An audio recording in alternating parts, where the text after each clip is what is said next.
They called our music noise, but they never expected a song to stop a war. When the Kethel Armada arrived in Earth's orbit, their ships covered the night sky like dark wings, blotting out the stars. They were a species of perfect logic and sonic precision creatures that communicated through harmonic frequencies and sound-based mathematics. To them, music was not art. It was a language of control. Humanity's first mistake was sending them a playlist. The UN Galactic Liaison Council, desperate to make first contact peaceful, transmitted a collection of humanity's greatest musical achievements: Beethoven, Miles Davis, Adele, and even a Beatles song across the universe. It was meant as a gesture of friendship. Instead, it was taken as an insult. To the Kethel, our melodies were chaotic, our rhythms irregular, our harmonies mathematically offensive. Within a day, the alien fleet broadcasted their judgment: primitive vibrations, unworthy of cosmic discourse. Then they opened fire on the moon. It shattered not completely, but enough to send fragments spiraling into space, an unmistakable warning. Every Earth satellite, every military radar lit up with alerts. Humanity braced for annihilation. But before the invasion began, something unexpected happened.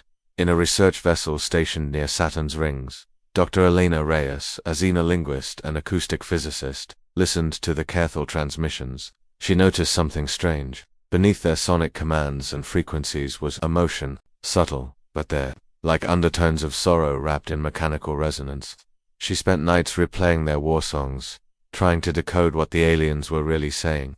That's when she discovered a pattern, a harmonic gap that resonated at 432 Hz. Coincidentally, it was the same frequency ancient Earth musicians called the heart tone, believed to calm the human spirit. Maybe, she thought, they don't hate our music. They just don't understand why we feel through it. So, she made a decision that would change the fate of two species. Against direct orders from the UN command, Dr. Reyes prepared a response. Not a speech, not a weapon, but a song. At exactly 3:42 a.m. UTC, as the Kethel fleet prepared to initiate the first planetary strike, she broadcast a simple melody across all open channels, her mother's lullaby, a song from her childhood, sung in soft Spanish words. Duerm, mi vida. La luna te mira and sleep. My love. The moon watches over you. It drifted through space like a whisper, wrapping itself around the alien frequencies, resonating through their ships, their minds. And then for the first time since Contactor Kethel fell silent, their ships stopped moving, their communication ceased. And in the quiet that followed, every human on Earth stared at the stars, wondering if a lullaby had just saved them, or doomed them. Dr. Reyes didn't know yet, but somewhere deep inside the Kethel flagship, a strange new vibration had begun, something fragile and beautiful. It wasn't war, it was harmony. For 11 minutes, silence ruled the galaxy. Every telescope, radar, and orbital scanner on Earth froze on the image of the Kethel Armada, suspended like dark jewels above the stratosphere. Billions of people held their breath, and in that trembling stillness, Dr. Elena Reyes's lullaby continued to echo, gentle, almost fragile, through the cold vacuum of space. Inside the alien flagship, the sound did not merely reach them, it entered them. The Kethel were beings of sound-based biology. Their nervous systems responded to vibrations, not chemicals. To them, emotion was frequency, and thought was harmony. But never in their existence had they encountered a sound that disrupted them, not through violence, but through vulnerability. The lullaby's melody slipped into their neural resonators, trembling softly across the spectrum of their consciousness. The war commanders, known as the tone-bearers, suddenly heard something impossible: memories, not their own, but Ika's visions of warmth, of mothers humming over newborns, of starlight reflected on water. The lullaby bled through the stars, carrying human tenderness into alien silence. On Earth, chaos reigned. The UN command thought Dr. Reyes had lost her mind. Shut it down, one general shouted. You're provoking them with nonsense, you'll doom us all. But Reyes couldn't stop. The signal had become self-sustaining, pulsing through the galactic channels like a living wave. She whispered into the microphone, tears streaming down her face. If you can hear me, this is peace, this is love, this is who we are. Back aboard the flagship, the high resonant, the alien leader, trembled. His crystalline vocal chambers began to fracture under emotional overload. The lullaby's frequencies were rewriting the way his species heard reality. They had always believed that only perfect mathematical balance could maintain civilization. But this song, it was imperfect, unpredictable, and alive. Primitive noise, he murmured, voice trembling in their harmonic code. Yet, as he spoke, a second voice higher, softer answered him from within his own resonance. Then why does it make us feel infinite? For the first time in recorded Kerthal history, one of their own wept. Across the fleet, soldiers began to lay down their sonic weapons. The hum of war engines fell to whispers. The entire species seemed suspended between two worlds, one of cold order, one of aching beauty. On the research vessel, Aquila, Dr. Reyes and her crew watched in disbelief as the alien formations broke apart, not in aggression but in confusion. Some ships drifted away, others simply hovered, as if listening. Elena leaned forward and whispered to her team, "They're hearing it. They're feeling it." Then, something extraordinary happened. The Kerthal replied. Their return transmission wasn't in words or static. It was musical, at least. Their attempt at it, low, trembling tones layered with alien harmonics, forming something that resembled a choir of stars learning to sing for the first time. Dr. Reyes covered her mouth, speechless. They had mocked humanity's songs as primitive. Now they were trying to join them. The first time humanity heard the Kerthal sing, the world went still. It wasn't like anything Earth's instruments had ever recorded. Their tones shimmered between dimensions, blending sound and light. Some listeners described it as hearing colors. Others felt waves of emotion ripple through their bodies, as though the song bypassed the ears and spoke directly to the soul. Dr. Elena Reyes stood frozen before the sound console, tears slipping down her face. The aliens weren't mimicking her melody, they were weaving into it. Each of their notes folded gently around the lullaby, reshaping it, lifting it into something larger. The familiar human warmth of her song expanded into an ocean of cosmic resonance. Her engineer Malik whispered, "It's like they're trying to comfort us." Around the globe, the world reacted in disbelief. News channels abandoned breaking stories to broadcast the transmission. In crowded cities and darkened villages, people turned to the skies, hearing the echo of a mother's lullaby carried back from beyond the stars, now infused with alien harmonics that shimmered like auroras. Children stopped crying. Old men felt young again. And somewhere deep inside the Kerthal flagship, something fundamental shifted. Their soldiers, once trained to destroy through sound, began experiencing a phenomenon they had no word for: empathy. The resonance of human tenderness had awakened dormant frequencies within their sonic minds, tones they had silenced for millennia in pursuit of perfect order. The high resonant, the Kerthal leader, struggled to comprehend what was happening. He summoned his council, their crystalline forms trembling in unison. "We are losing control," one of them said, tones fracturing into fear. "No," the high resonant replied softly. "We are losing something else, our silence."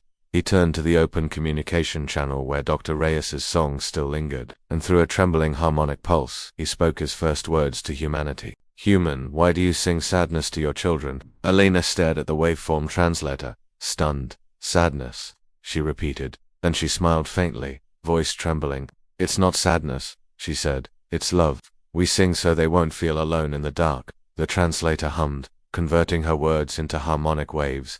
For several seconds, the alien fleet was silent. Then a tone answered back, soft, questioning, almost childlike. It was the Kerthal asking, "What is the dark?" Elena didn't know how to explain mortality to beings that never slept, never dreamed, never feared death. So she played the song again, this time with her own voice, raw and human, cracking with emotion. The lullaby's final note faded, and in the stillness that followed, the high resonant began to weep, not with tears, but with sound. His harmonic frequencies shimmered into a cascade of iridescent light, like a soul breaking open. For the first time in their history, the Kerthal discovered the frequency of tears. And across the cosmos, to civilizations one born of reason, one of feeling, began to understand each other through a single song. For days, the galaxy stood in the quiet aftermath of that song. No missiles, no threats, just the lingering resonance of something sacred and understanding too fragile to name. The Kerthal armada no longer hovered in formation. Their ships drifted gently in orbit, their once blinding weapons dimmed to soft blue light. The war was not over, but it had paused. And in that pause, both species listened to a silence that felt alive. On Earth, people called it the stillness. Radio frequencies fell quiet worldwide. Musicians gathered in parks and rooftops, trying to imitate the alien tones they had heard. Children hummed Dr. Reyes's lullaby in languages they didn't even know. Across oceans and continents, the planet seemed to sing as one heart. Inside the research vessel Aquila, Dr. Elena Reyes hadn't slept in 72 hours. Her face was pale, eyes rimmed with exhaustion, but she couldn't stop analyzing the harmonics she'd recorded. Each Thor response carried layers of mathematical beauty that hinted at something deeper, a message encoded beneath the song itself. Malik, her engineer, leaned over her shoulder. You think they're trying to say something? Elena nodded slowly. No, I think they're trying to learn something. She played back the alien harmonic field at half speed. The tones unfurled like galaxies in slow motion. Then, hidden in the third resonance layer, she heard it, a faint echo of her own lullaby, repeated by hundreds of voices, each slightly altered as if testing, exploring, feeling. It was as though the Kethel were asking, is this how to be human? Elena's throat tightened. They're mimicking emotion through sound, she whispered. They're learning empathy. Halfway across the solar system, aboard the Kethel flagship, the high resonance stood before a chamber filled with harmonic crystals pulsing with soft light. The lullaby had become a contagion of peace, spreading through their species like fire through glass. Some commanders resisted it, calling it corruption. Others called it revelation. If we continue to feel, one tone-bearer warned, we will fall apart. We will forget who we are. Perhaps, the high resonant replied, his tones trembling with quiet awe. We will finally become who we are.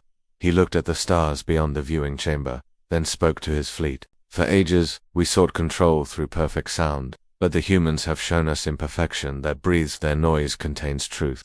Their chaos carries grace. On Earth, Elena's console began flashing an incoming transmission. Her pulse raced. They're contacting us again, she said. Open the channel.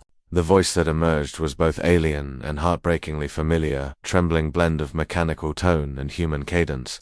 Elena Reyes, it said, teach us. The rest of the song. She froze. The words echoed in her mind like a heartbeat. The Kethel weren't just listening now, they were asking. Humanity had waited centuries to be understood by another intelligence. Now, for the first time, an alien civilization had asked us to teach them how to feel. The silence before the answer stretched wide as the void between stars. When the message ended, the Aquilus command deck was so silent that even the hum of the ventilation felt deafening. Dr. Elena Reyes stared at the waveform display, her heartbeat matching the blinking light of the transmission. The words replayed in her head again and again. Teach us. The rest of the song. Humanity had spent decades searching for intelligent life, fearing that contact would mean conquest or extinction. But now, in a twist no one could have imagined, an alien species, one that had nearly destroyed the moon, was asking to learn a lullaby. Elena pressed her palms together, trembling. They don't want peace negotiations. They want connection. Malik grinned through exhausted tears. Then we'd better give them one hell of a music lesson. That following 48 hours became the most extraordinary concert in history. Every global communications array, from military satellites to private radio telescopes, was repurposed into a planetary transmitter. The Earth itself became a speaker. Dr. Reyes assembled a team of musicians, linguists, and sound engineers from every nation. They didn't just broadcast her lullaby this time, they composed something new. A song written by all humanity. It began with the human voice. Thousands of children singing in unison, their tones pure and uncertain. Then came the instruments: violins, drums, bamboo flutes, guitars. Even the hum of machines in distant factories synced into rhythm. The song grew larger, weaving the heartbeat of a species into sound. And through it all, the lullaby's melody floated like a thread of light. When the Kethel responded, the stars themselves seemed to shimmer. Their harmonic frequencies intertwined with humanity's music, creating chords that no human ear had ever heard before. Some listeners fainted from the intensity. Others wept uncontrollably. It was as if grief and hope and memory had fused into a single, endless tone. Broadcasts from around the world showed the sky glowing faintly, auroras forming even in equatorial regions, shaped not by magnetism but by sound resonance. Scientists recorded subatomic particles vibrating in patterns that mirrored the song's structure. Something fundamental in the universe was changing. On board the alien flagship, the high resonant watched the spectacle in wonder. The sound that once fractured their logic now rebuilt it. The chaos that terrified them now made them feel alive. He realized that humanity's greatest strength was not technology, not intellect, but the ability to create beauty from imperfection. He transmitted one final message, this time not as an order but as a promise. The silence between stars shall no longer divide us. The Kethel began dismantling their weapons. They redirected their energy toward stabilizing the moon's fragments, helping repair what they had broken. Together, humans and Kethel engineers worked to heal the damage done in their first misunderstanding. It was the dawn of a new era symphony. edgeware diplomacy was not spoken, but sung, and somewhere amid the celebration, Elena stood alone at the observation window, listening to the last echo of her mother's lullaby ripple through space. She whispered softly, "Mama, they heard us." Years passed, and the war that never happened became a story sung across both worlds. The Cathal no longer called humanity primitive. Instead, they called us the singers of chaos, a title spoken with reverence, not scorn. Their once sterile civilization, built on perfect frequency and cold mathematics, began to change in ways they had never imagined. Where there had been silence, there was now art. Where there had been order, there was now life. And it all began with one human lullaby. Dr. Elena Reyes became a legend, though she never wanted to be one. She spent her final years traveling between Earth and the Cathal homeworld, teaching, listening, and recording. The aliens' architecture began to hum with gentle chords. Their cities were designed like instruments, resonating with sound instead of echoing it. Children, both human and Cathal, sang together in zero-gravity classrooms aboard orbital academies, their voices weaving languages that transcended translation. The first joint human Cathal choir performed a piece called Harmony of Two Suns. When they sang, the sky itself seemed to shimmer in colors that neither species had words for. But time, as always, moved forward. Decades later, long after Elena's passing, her lullaby still drifted among the stars. Automated probes carried its recording beyond known space. On quiet nights, Earth's astronomers would sometimes pick up faint echoes, reflections of her voice bouncing between nebulae like a ghost singing to the universe. The song had become more than music, it was a bridge. Centuries later, explorers from both species ventured into the Orion expanse, where they discovered something extraordinary, a signal, faint, but recognizable, pulsing with the same frequency as Elena's lullaby. It came from an unknown source, far beyond mapped territory. When the combined crew triangulated the signal and translated it, they found themselves listening to something that made every heart, human and alien, tremble. It was another lullaby, different melody, different voice, but undeniably the same emotion, gentle, protective, filled with love, and it wasn't human. For a long moment, no one spoke. Then, a young Cathal musician whispered what everyone was thinking. She taught the stars to sing. The discovery changed everything once more. If sound carried emotion, and emotion could shape consciousness, then perhaps the universe itself was alive. Maybe every civilization that ever existed had left behind a song, waiting to be heard by another heart capable of understanding it. Humanity and Cathal began sending out new harmonies, an eternal exchange of lullabies meant for any who might be listening in the dark.